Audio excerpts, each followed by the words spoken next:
tuning in to the Embodied Astrology podcast. I'm Renee Sills. I'm a consulting astrologer, embodiment educator, and the creator of Embodied Astrology. Embodied Astrology is much more than these horoscopes in our podcast. It's actually a movement that is full of people who are interested in the ways that astrology can help us more deeply embody our earthly and universal intelligence at this time. We offer ongoing classes, workshops, trainings, and community process spaces where we practice astrology as a language for living. We blend astrology with art, science, healing methodologies, and activist strategies. We hold space for ourselves and each other to expand and explore symbolism, mythology, and meaning, to queer, unpack, and evolve this ancient technology in service of our present needs and future potentials. If this sounds like something you've been looking for, or if my readings resonate for you and you want to take them to the next level, I hope you'll join us sometime. Stick around after your horoscope and I'll tell you a bit more about what we offer, how we work, and why I think embodied astrology might be a great space for you too. If this work benefits you and you want to help me keep giving these monthly readings for free, or help us keep all of our offerings available with financial accessibility and sliding scale, please take a moment right now to like, follow, and subscribe to our channels. This season's horoscopes are intuitive offerings for each sign of the zodiac. May they serve and support you in some way. Listen for your sun, moon, and rising signs. Remember that not everything is for everyone. Take what works, leave the rest, and make the meaning that's most meaningful for you. Thanks so much for being here. Now, onto your horoscope. Hello, Leo. Welcome to Scorpio season. This reading is for all Leo-identified folks, sun, moon, rising, and all your Leo placements. Whenever you're tuning in with Leo, it is really important to consider the foundational energy that Scorpio is for you. In the solar chart, Scorpio holds your root. It is your base. Scorpio is your sibling sign on the fixed cross. You might feel really different in your Leonine nature than your Scorpionic natured friends, but in a certain kind of qualitative way, you are very, very similar. Both Leo and Scorpio are what are considered to be fixed signs. They are the most powerful accumulations of their elemental potentials. Leo is a full raging fire. Scorpio is the life-filled deep waters of regeneration, the waters that move underneath the crust of the earth, the deep ground currents, the waters that turn into ice and hold the regenerative DNA and information of the future. The way that water is life, Scorpio encapsulates, contains, preserves, and alchemizes. And this word alchemy is really important for Scorpio because Scorpio is symbolized often as the phoenix. It is a symbol of a kind of altar or place of offering where we in our conscious minds and human bodies pray and come into contact with that which is more than human, with the elemental, the energetic, the psychic, and the unseen. It is a symbol of the ways that energies merge and blend and transform one another, how one thing turns into another thing. And in this way, Scorpio is very associated with the energies of both birth and death. In our bodies, it rules the pelvic bowl and area, as well as the organs of reproduction and elimination. And in our body minds, Scorpio infuses us energetically with our orientations towards procreation. And that might be through sex, but it also might be in our own again, energetic alchemy and the ways that we are constantly kind of like working on ourselves and refining ourselves. And there will be so many small deaths in all of our lives where parts of us need to die. You know, our egos need to let a layer off. And then we experience some kind of rebirth or renewal or transition and transformation into a new phase. So Scorpio season this year in 2024 really brings these themes of alchemical transformation and evolution very, very strongly into the collective.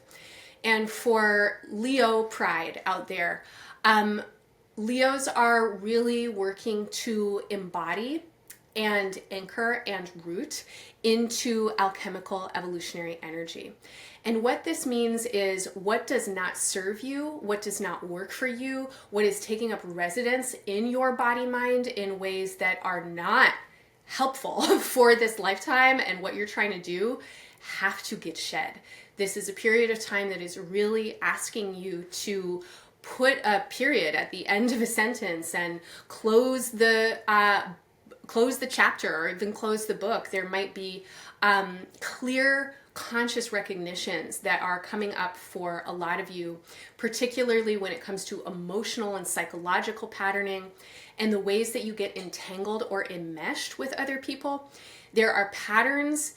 These are patterns that, you know, they're deep, right? They are ancestral, they're generational. They came in at you when you were like an infant and small child from your families of, you know, whoever raised you, your immediate environment, figures of authority and stuff like that. These are patterns that no longer serve. And this is a season that is asking you to shift those patterns and to put certain things to rest.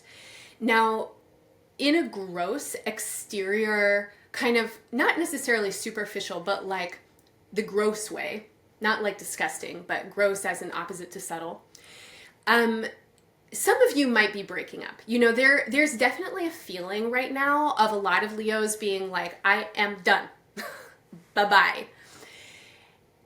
And sometimes it's just not that simple.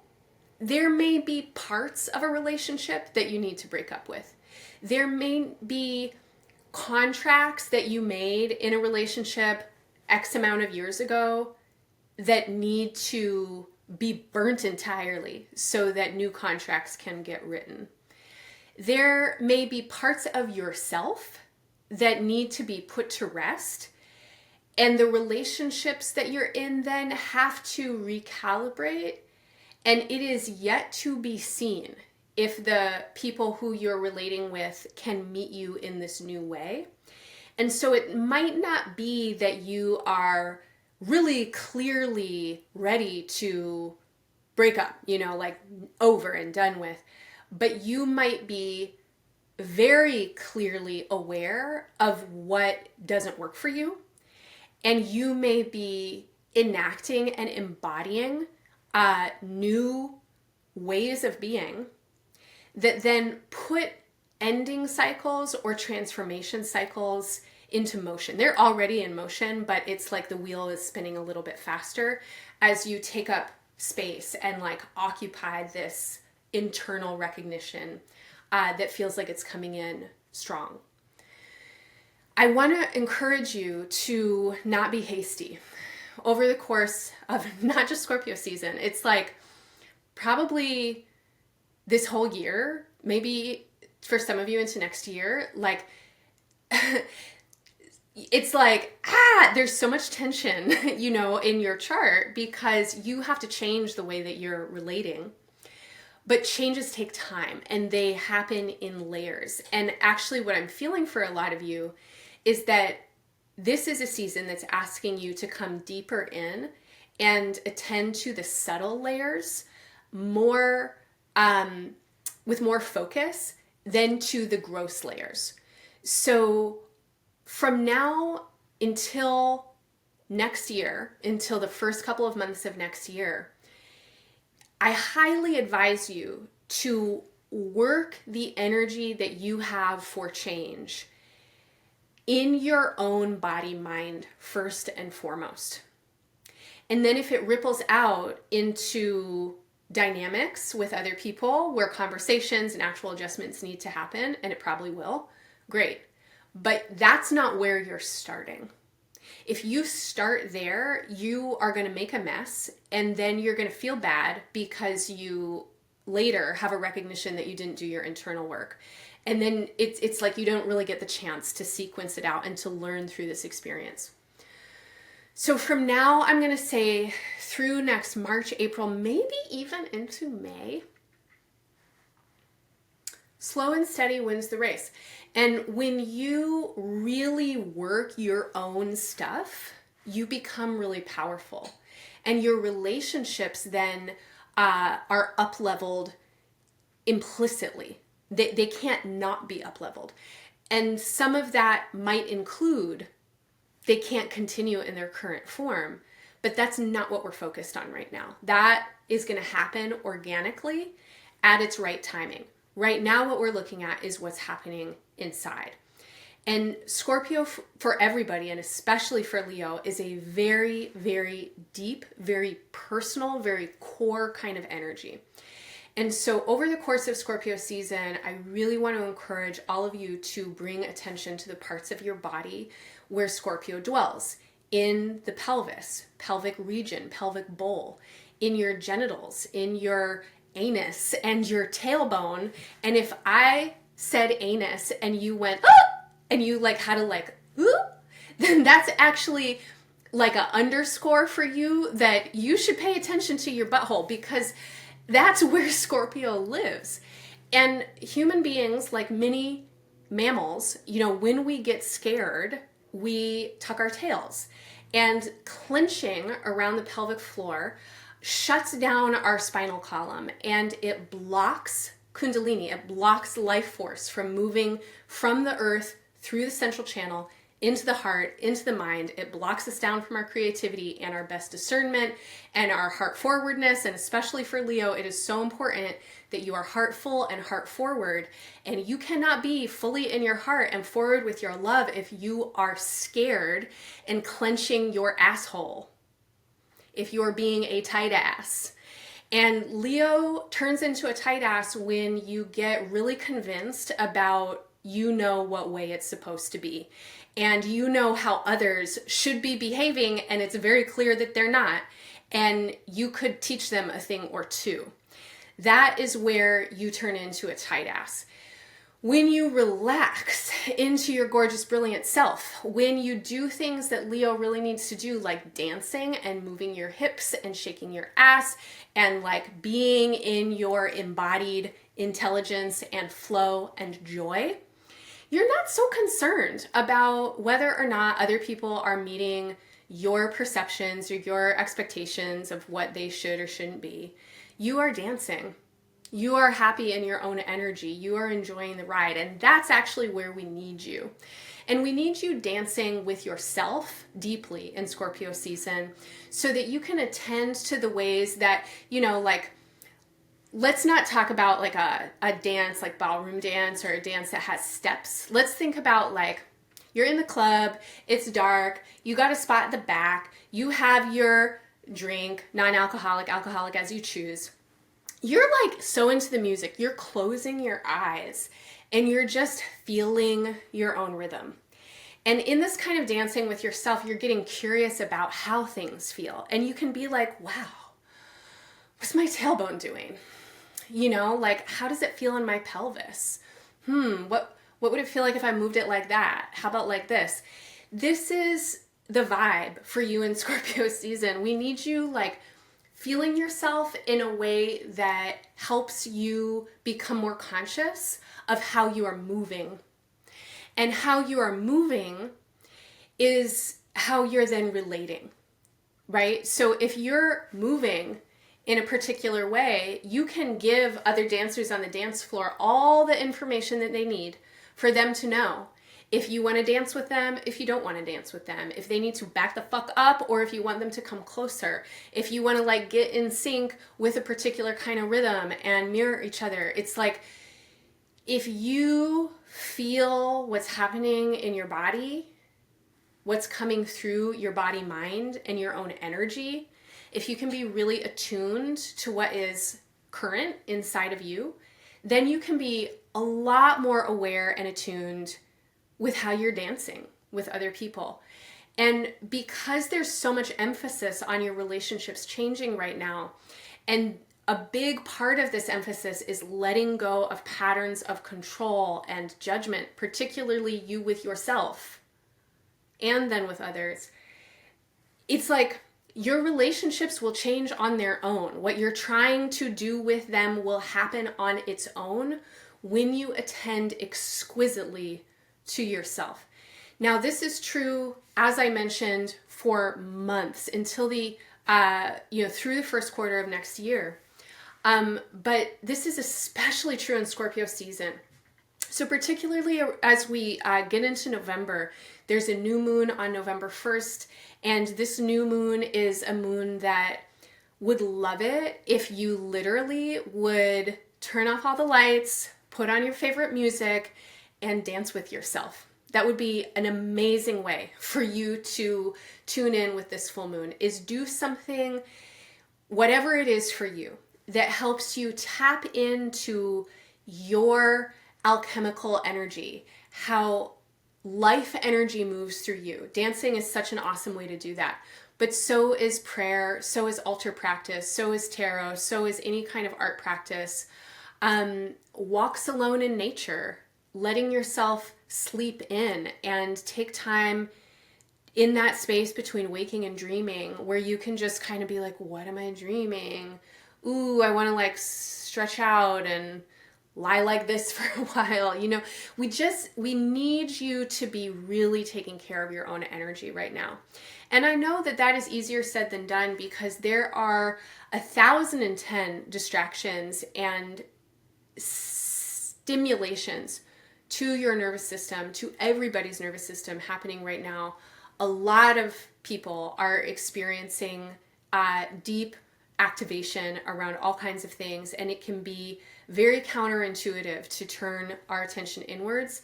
But Leo family, that's what I'm going to say is really needed from you at this time. As we move into the month of November, from the new moon till the full moon, we have a full moon on November 15th. A lot of you are really excited. There is actually a big feeling of growth and opportunity right now. Some of you have all kinds of ideas that are happening, and you're like, I'm going to do this, I'm going to do that. Now, I'm not putting any kind of qualitative filter on this excitement.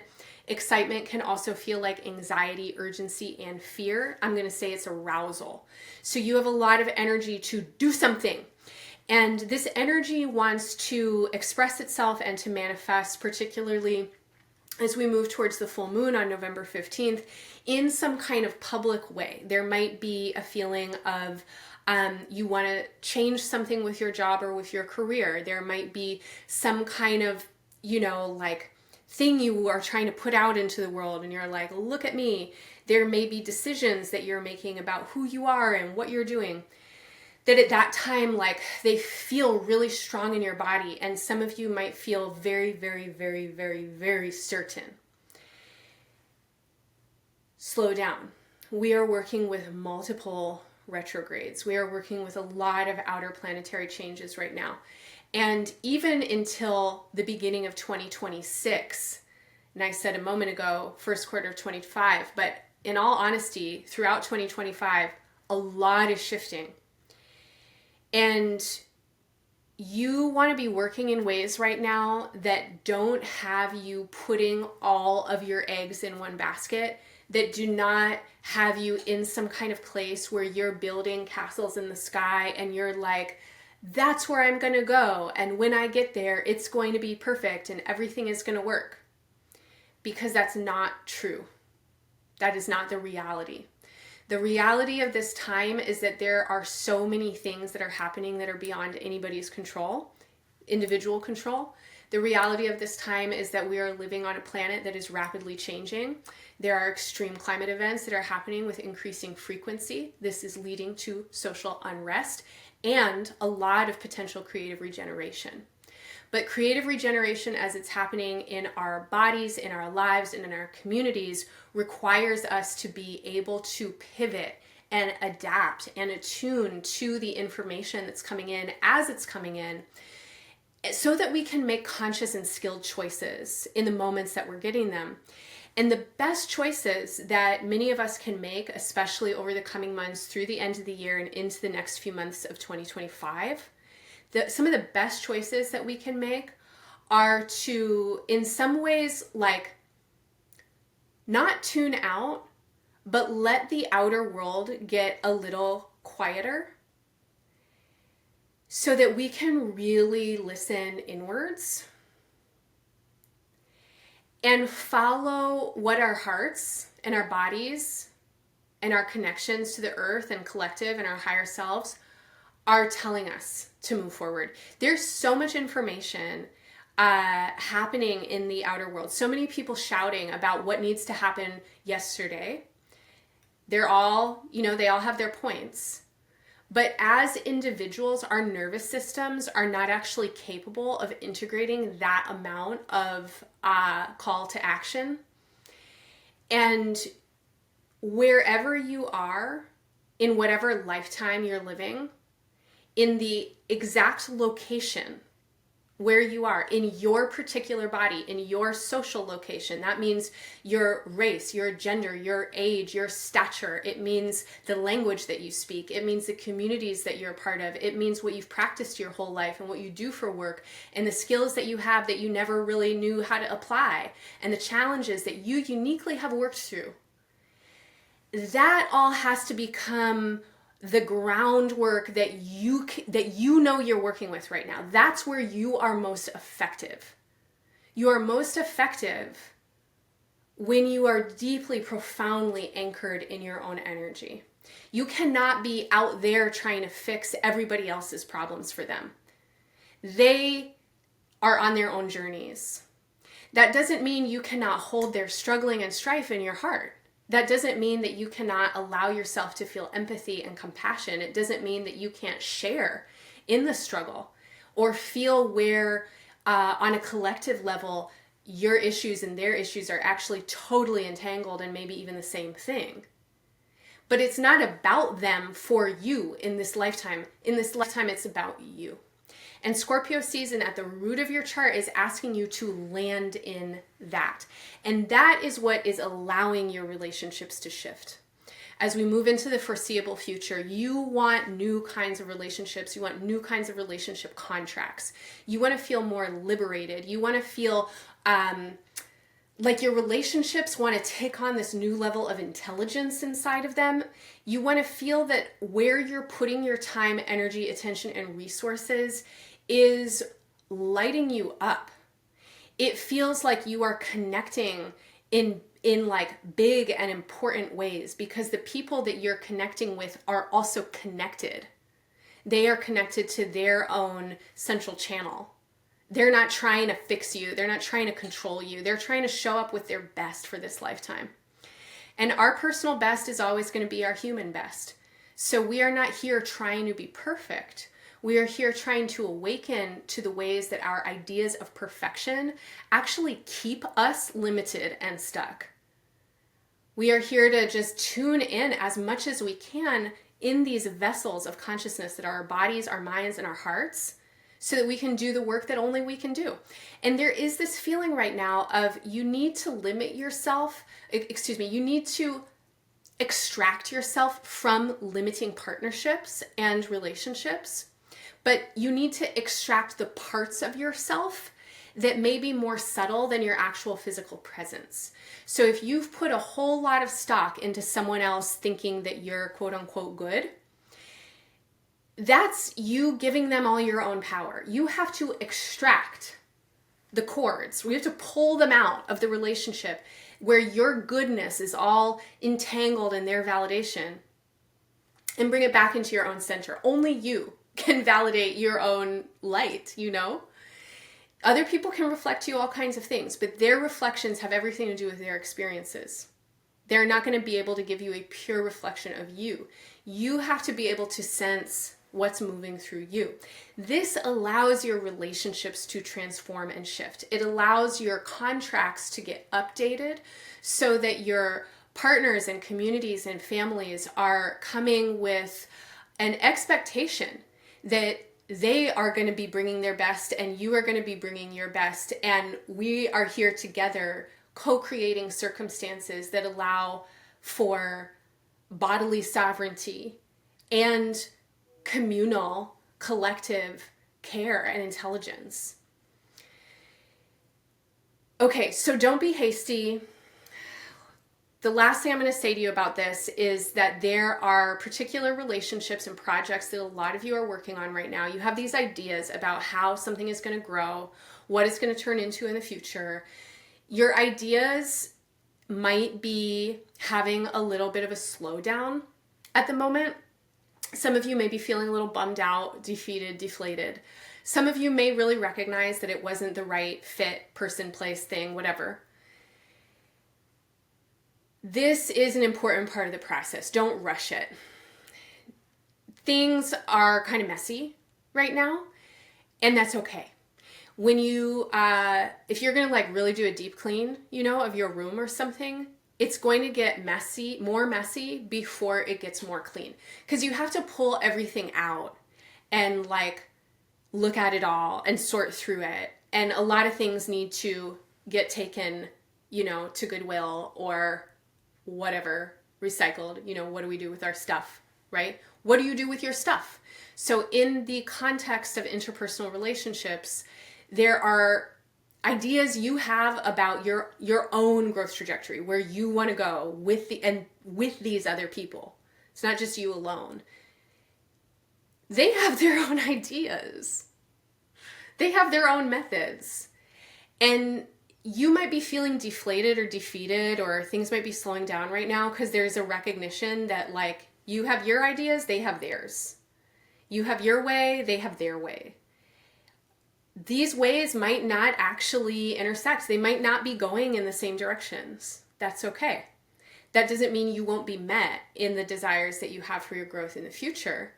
But it might mean that these partners or these particular kinds of partnering need to get adjusted, or they're not the right fit for you at this time, or you're not the right fit for each other at this time, or you're not the right fit for this particular way of being. So please hear this subtly, okay? Because that's actually how I mean it. I don't want to be one of those astrologers that's being like ultra dramatic right now, being like, break up with them, like everybody out. That's not realistic. We grow with each other through trial and error. Long-term relationships, foundations that we're building, take time, they take repetition, they take iteration, they take process. So the place that you're in right now is a necessary place of refinement and attunement and clarification. And Scorpio season, at the end, like as we get past the Sagittarius full moon, as we get past the Taurus full moon on November 15th and into Sagittarius season, which starts on the 21st, then like something begins to shift, which allows you to have the conversations that you need to have in a more like solid, grounded way. And what helps you get to that point is dancing with yourself. For you to get to that place where you can really like talk about the things that need to get talked about, work it out in ways that serve the greatest benefit for all involved, you need to like have some dances with yourself. And some of those dances need to be you being pissed. They need to be like, you know, you fucking headbanging and maybe throwing pillows around or yelling at the top of your lungs and stomping your feet and gnashing your teeth.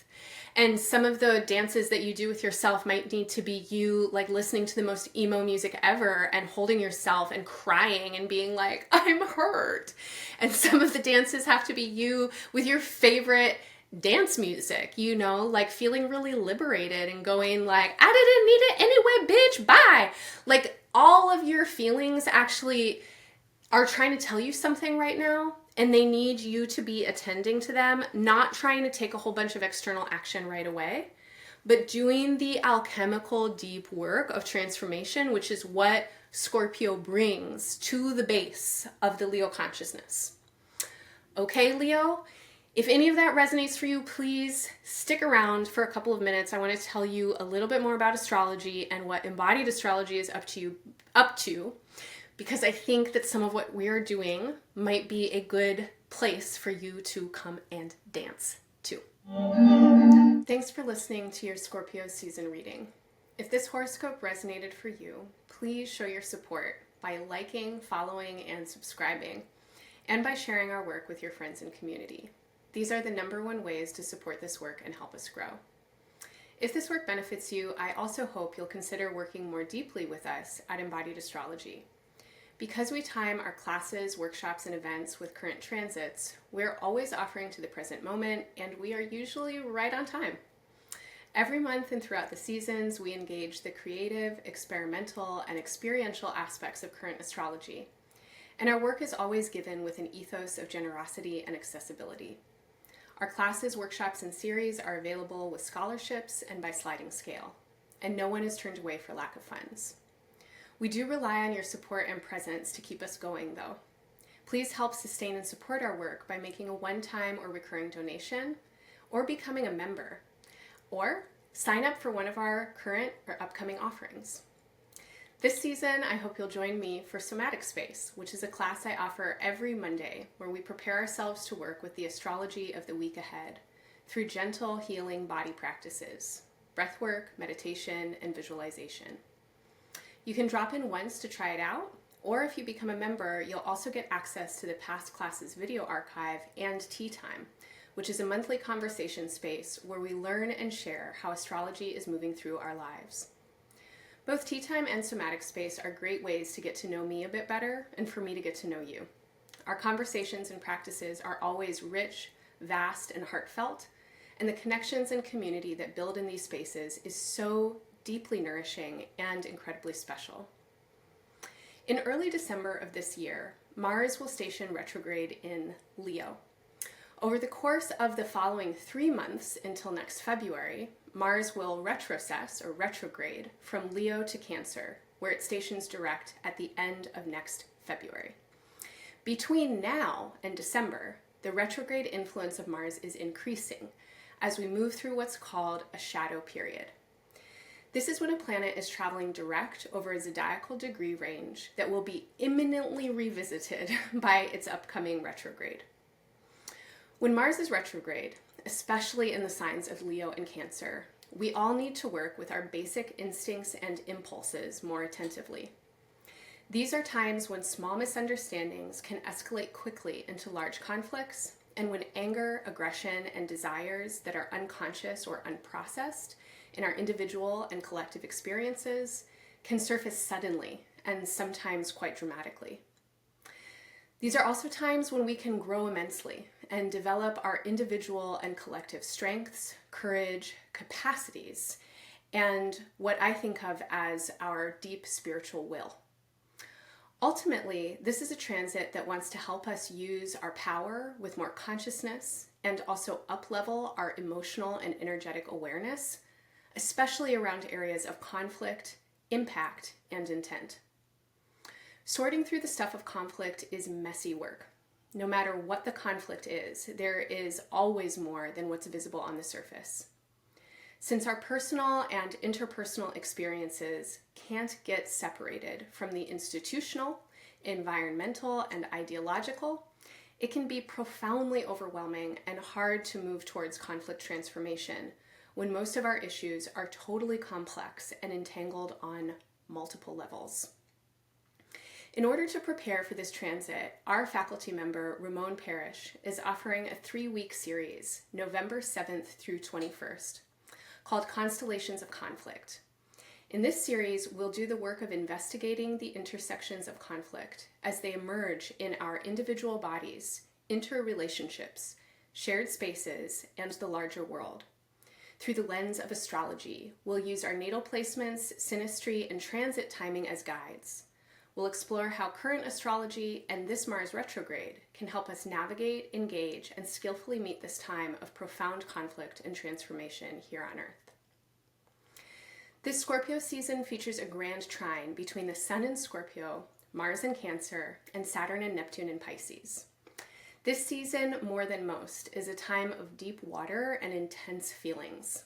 In astro speak, water always asks us to move down and inwards, and to get in touch with our emotional bodies and internal experiences. Working with the wisdom of water also assists in working effectively with Earth. When we can craft and create containers that hold space for feelings to be as they are, we'll naturally find our way into flow, and what we don't need, we can let go in ways that nourish, cleanse, hydrate, and sustain. Over the weekend of November 9th and 10th, Embodied Astrology facilitators Gabs 404 and Janata Petrus will hold 2 watery, earthy sessions to make space for the following week's Taurus full moon. In November 9th's Nebula Lab, Gabs will be joined by Danny D'Emilia, a non-binary, eco-trans feminist artist and educator whose work with radical tenderness and hospicing modernity invites intimacy into the layers of life right now. This is an opportunity to be with the immensity of the moment, get grounded in our bodies, politicized in our healing practices, and held in our humanity by the larger cosmic web of inseparability. The following day, November 10th, Janata Petrus returns for the Taurus full moon edition of her monthly Artistic Alchemy series. In these classes, we orient with the full moon axis in our charts in order to reflect on our creative devotions and the realities of surviving in a capitalistic world that is filled with uncertainty and possibility. We practice staying grounded with the rhythms of astrology and spirit, channeling the wisdom of cosmic alignment, and opening to celestial guidance from our ancestors as support for living creatively through times of unknown. Following Janata's artistic alchemical opening, Sherry Taylor and I will co-lead a special council session the following weekend on Saturday, November 17th, which is the day after the full moon, where we'll focus specifically on astrology and ancestral attunement through working with the symbolism of Saturn. Sherry has been faculty at Embodied Astrology for over 2 years now, where her work in deepening and expanding Saturn's mythic and archetypal symbolism has yielded a powerful path of devotional practice. Our co-led session initiates a new cycle of Saturnian devotion, which Sherry will lead through 2 subsequent sessions, culminating on the December solstice. You can find more information about everything and everyone I just mentioned in the show notes or through the study section at embodiedastrology.com. If you can't make our live events, but you still want to participate, your registration will always include recording access. I certainly hope to see you soon over Scorpio season in one of our spaces. Thank you so much for being here. Thanks for listening and engaging. I'm wishing you all the best in this season and beyond. Bye for now.